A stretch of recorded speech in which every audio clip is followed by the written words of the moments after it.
Mura siya ng 4.5. Gawin mo BMW niya, baka 7 million yan. Gagawa ng dito.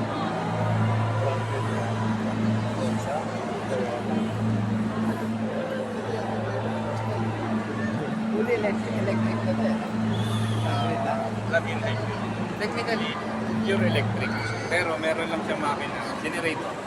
Kailangan din ng gasolina para ma-charge. Pero tatakbo siya kahit wala kang gasolina. Sa fully charged. Sa may kanto.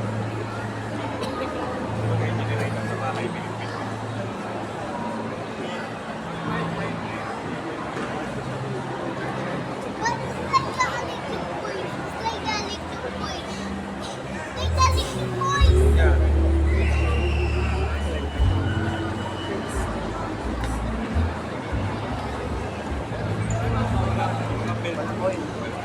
Nawit ka rin? Meron pa rin. Ano pa pang ilos?